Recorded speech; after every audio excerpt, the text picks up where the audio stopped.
में पाई जाने वाली गुर्जर जाति है जी इसका जो इतिहास रहा है उस संदर्भ में कुछ जानकारी दें।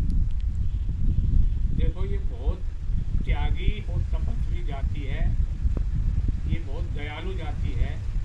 आपने देखा होगा कि जब देश आज़ाद हुआ था तो प्रधानमंत्री पद के लिए चुनाव हुआ था और जी। सरदार वल्लभ भाई पटेल चुनाव को जीत गए थे जी और पंडित नेहरू को मात्र 1 वोट मिला था। लेकिन महात्मा गांधी जी फंक्शन पे बैठ जाते हैं, खाना छोड़ देते हैं कि मैं पंडित नेहरू को जो है प्रधानमंत्री देखना चाहता हूँ। तो सरदार वल्लभ भाई पटेल प्रधानमंत्री जैसे पद को त्याग कर देते हैं और नेहरू जी के लिए दे देते हैं। मैं कहता हूँ इससे बड़ा कोई त्याग हो ही नहीं सकता।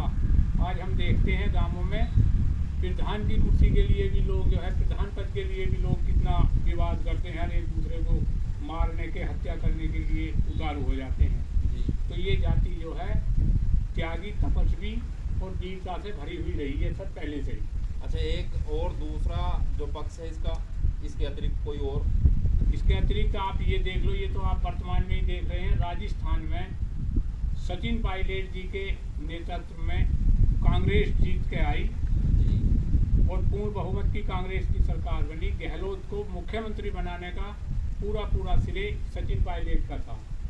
लेकिन गहलोत जी मुख्यमंत्री बनने के बाद में एक दिन के लिए भी सचिन पायलट को मुख्यमंत्री बनाना नहीं चाहते। लेकिन फिर भी सचिन पायलट ने कांग्रेस सरकार छोड़कर कोई और पार्टी ज्वाइन नहीं की। ये देखिए। और वीरता के मामले में मेरे पास अभी वीडियो पड़ी है मेरे फोन में।